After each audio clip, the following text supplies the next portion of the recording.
ವಿಜಯನಗರ ಜಿಲ್ಲಾ ಯೂತ್ ಕಾಂಗ್ರೆಸ್ ಹೊಸಪೇಟೆಯ ಒಳಾಂಗಣ ಕ್ರೀಡಾಂಗಣದಲ್ಲಿ ವಿದ್ಯಾರ್ಥಿಗಳೊಂದಿಗೆ ನೇರ ಸಂವಾದ ಕಾರ್ಯಕ್ರಮ ಹಮ್ಮಿಕೊಳ್ಳಲಾಗಿತ್ತು. ಈ ಸಂವಾದದಲ್ಲಿ ಹಲವು ಶಾಲಾ ಕಾಲೇಜು ವಿದ್ಯಾರ್ಥಿಗಳು ಭಾಗಿಯಾಗಿದ್ದರು.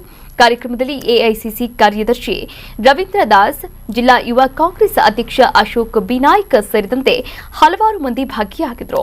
ಇತ್ತೀಚೆಗೆ ನೀಟ್ ಪ್ರಶ್ನೆ ಪತ್ರಿಕೆ ಸೋರಿಕೆ, ವಿದ್ಯಾರ್ಥಿಗಳ ಆತ್ಮಹತ್ಯೆ, ಜಂತರ್ ಮಂತರ್ನಲ್ಲಿ ನಡೆಯುತ್ತಿರುವ ಪ್ರತಿಭಟನೆ, ಯುವಜನತೆ ಮೇಲಿನ ದೌರ್ಜನ್ಯ, ವಿದ್ಯಾರ್ಥಿಗಳ ಮುಂದಿನ ಭವಿಷ್ಯಕ್ಕೆ ಸಂಬಂಧಪಟ್ಟ ಹಾಗೆ ಹಲವಾರು ವಿಚಾರದ ಬಗ್ಗೆ ಮುಕ್ತವಾಗಿ ಚರ್ಚೆ ಮಾಡಲಾಯಿತು. ಇದೇ ವೇಳೆ ವಿದ್ಯಾರ್ಥಿಗಳ ಹಿತಾಸಕ್ತಿ, ಪಾರದರ್ಶಕ ಪರೀಕ್ಷಾ ವ್ಯವಸ್ಥೆ, ನ್ಯಾಯಯುತ ಶಿಕ್ಷಣ ವ್ಯವಸ್ಥೆಗೆ ಯುವ ಕಾಂಗ್ರೆಸ್ ಭರವಸೆಯನ್ನ ಕೂಡ ನೀಡಿದೆ. ಈ ವಿಚಾರಕ್ಕೆ ಸಂಬಂಧಪಟ್ಟಂತೆ ಅಶೋಕ್ ಬಿನಾಯ್ಕ್ ಹಾಗೆ ಗೌಸಾಬ್ ಮಾತನಾಡಿದ್ದಾರೆ. ನೋಡ್ಕೊಂಡು ಬರೋಣ. ಅದರಿಂದ ಎಷ್ಟೋ ವಿದ್ಯಾರ್ಥಿಗಳು ಸೂಸೈಡ್ ಮಾಡ್ಕೊಂತಿದ್ದಾರೆ. ಮೊನ್ನೆನೇ ಅಷ್ಟೇ ನಮ್ಮ ರಾಹುಲ್ ಗಾಂಧಿ ಸರ್ ಡೆಹರಾಡೂನ್ದಲ್ಲಿ ಒಂದು ಸ್ಪೀಚ್ ಮಾಡ್ಬೇಕಾದ್ರೆ ಅಲ್ಲಿ ಬಹಿರಂಗವಾಗಿ ಎಲ್ಲಾ ವಿದ್ಯಾರ್ಥಿ ಮುಂದೆ ತೋರಿಸಿದ್ರು ಯಾರ್ಯಾರು ಸೂಸೈಡ್ ಮಾಡ್ಕೊಂಡಿದ್ದಾರೆ ಅಂತ. 28 ಜನ ಸೂಸೈಡ್ ಮಾಡ್ಕೊಂಡಿದ್ರು.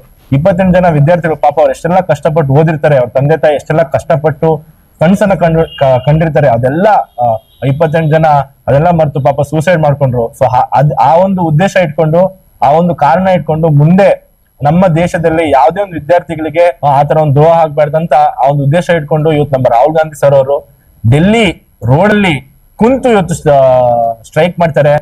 ಪ್ರಶ್ನೆ ಪತ್ರಿಕೆ ಸೋರಿಕೆಗೆ ಕಾರಣ ಆಗಿರ್ತಕ್ಕಂಥ ನ್ಯಾಷನಲ್ ನ್ಯಾಟ್ ಅಂತೇಳಿ ಏನ್ ಅವ್ರು ಏಜೆನ್ಸಿ ಮಾಡ್ಕೊಂಡಿದ್ರೆ ಅದರ ಮುಖ್ಯಸ್ಥರು ಮೊದಲೇ ತಲೆದಂಡ ಹಾಕ್ಬೇಕು. ಮತ್ತು ಅದ್ರ ಜೊತೆ ನಮ್ಮ ಕೇಂದ್ರ ಶಿಕ್ಷಣ ಸಚಿವರಾದಂತಹ ಧರ್ಮೇಂದ್ರ ಪ್ರಧಾನ್ ಅವರು ನೈತಿಕ ಹೊಣೆಗಾರಿಕೆಯನ್ನು ಹೊತ್ಕೊಂಡು ಇವತ್ತು ಅವರು ರಾಜೀನಾಮೆಯನ್ನು ಕೊಟ್ಟು ಈ ಒಂದು ನೀಟ್ ಹಗರಣ ಮುಂದೆ ಆಗದ ರೀತಿ ಕ್ರಮ ವಹಿಸಬೇಕು. ಪ್ರಶ್ನೆ ಪತ್ರಿಕೆ ಸೋರಿಕೆಗೆ ಕಾರಣ ಆಗಿರ್ತಕ್ಕಂಥ ನ್ಯಾಷನಲ್ ನ್ಯಾಟ್ ಅಂತೇಳಿ ಏನ್ ಅವ್ರು ಏಜೆನ್ಸಿ ಮಾಡ್ಕೊಂಡಿದ್ರೆ ಅದರ ಮುಖ್ಯಸ್ಥರು. ಕರ್ನಾಟಕ ನ್ಯೂಸ್ ಬೀಟ್ ಫಾಲೋ ಮಾಡಿ, ಸಬ್ಸ್ಕ್ರೈಬ್ ಮಾಡಿ.